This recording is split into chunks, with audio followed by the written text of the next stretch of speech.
colleague Joe. I was consulted on the content of the posters that were put around town, although I wasn't told about the design, and I was a bit worried when I've seen them over the last couple of days. It made me think that I was involved in an elimination bout to be the next opponent for Bernard Dunn. But that said, Joe and I have the height of respect for each other and are very friendly going back a number of years. Our offices were opposite each other in Boyle, and one thing I think I can say without contradiction, whatever about my own absence, the 30th Boyle is a poor place, which Higgins not being there.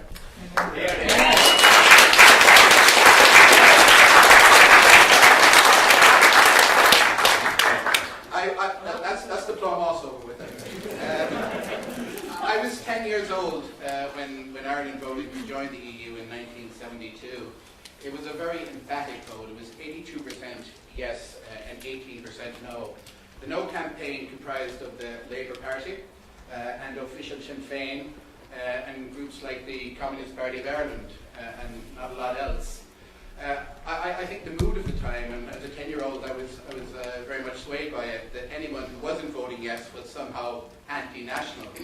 And I was particularly shocked that next door neighbour of mine was one of those no voters. We didn't get a chance to vote again until 1986, 14 years later. And even that was a very uncertain moment. It took a very courageous individual to take a seminal court case in Raymond Crotty that gave us the right and asserted our right as members, as citizens of a republic, to vote on constitutional change as regards the relations we have with international organisations. Now, the political establishment in Ireland then and since regret the Crotty judgment, but I think all of us should be grateful that it does exist, and that one of the main criticisms about how the European Union is evolving is that we, with less than 1% of the current population and a decreasing percentage as the membership of the European Union grows, are the only people in Europe who have the opportunity of voting. It's an opportunity we have to take seriously, and it's not helped by the way that the European Union changes its decision-making processes.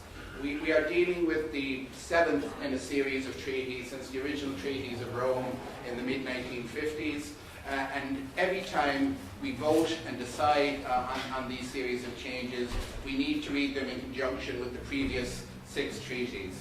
Now, that's not fair to anyone without any type of legal background. One advantage of the predecessor document, the Constitutional Treaty, was that it was an all-encompassing single document written in single language. And it's my belief that we will return to such a document. And it's my hope that when such a document comes into being, that it is voted on by all the citizens of all the members of the European Union.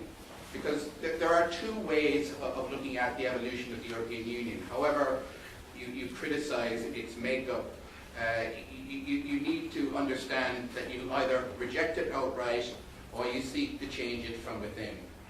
And I have always been in that second category, even though when the first time I had a vote in 1986 for the Single European Act, and subsequently for the Maastricht Treaty, and for the Amsterdam Treaty, and for the Nice Treaty, and for the Nice Treaty version 2, I voted no. And I can square that with how I view this particular treaty. First of all, as a Democrat, I think every piece of information should be looked at critically and logically, and an individual decision be taken upon it. Secondly, as a Democrat, I think you recognize that arguments that were made in the past that have been sincerely held, that were rejected by the people, no longer exist. Those arguments were made, they've been made in the previous referenda, and sadly, the arguments I've made weren't accepted in the past, and that's where we are now. Thirdly, I think you even have to look as a Democrat and analyze what have been good about previous treaties that you would have rejected. For instance, that very first referendum, the Single European Act, I think it's been generally accepted, and people might accept this particular economic analysis, that if it wasn't for the formation of the Single European Market, we wouldn't have become attractive as a vehicle for multinational investment. Now, you can question the value of that and the structures behind it, but the reality is we achieved that investment. There was an overall improvement in our economic well-being, mainly because of that particular document and the structures imposed within it. The other reason why I made a particular journey is that with this treaty, I sense a change of direction. Not too far, and with a long way to go, in forming a more democratic version of Europe that didn't exist in any of the treaties preceding it. The trend of all the treaties, from the Single European Act onwards, was for an inward, secretive, elite-led European Union. After this treaty, it will still very much be that animal, but it will be less so, because there are within this treaty means that give more powers to an elected body such as the European Parliament, more power to the national parliaments, more powers to individual citizens acting collectively on a campaigning basis that never existed in previous European Union treaties. And on those grounds, I very much welcome that change of direction. I wanted to go further. Now, I'll come back to that as to why I believe there are impediments to stop me going further. The main reason, as a Green, why I favour this particular treaty is that I think it addresses what needs to be addressed in a collective sense at a very important time in our political history, the issues of climate change and energy security. We are a small island nation at the edge of Western Europe. These are global issues that we cannot meet through our own resources.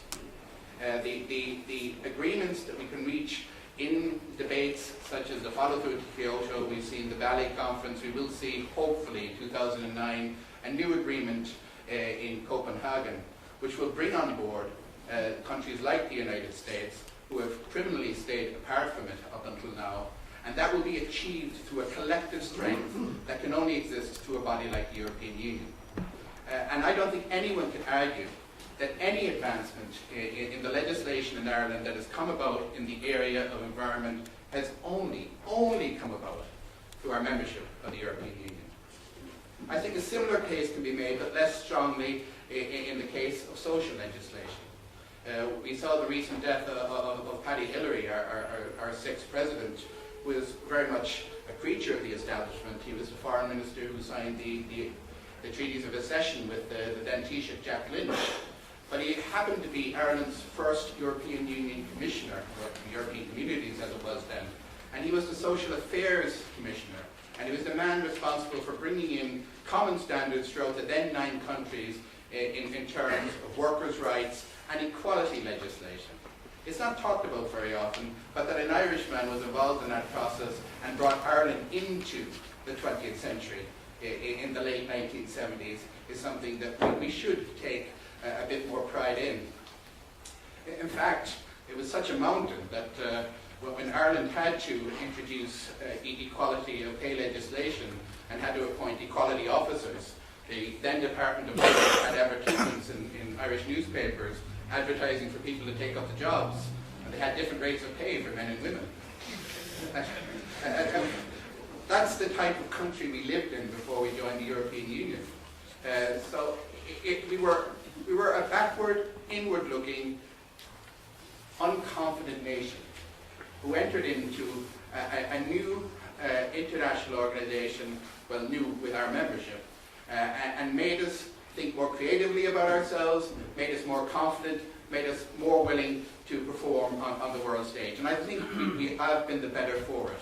But I think we also, through our constitutional process, play an important role in having a critical voice about the European Union.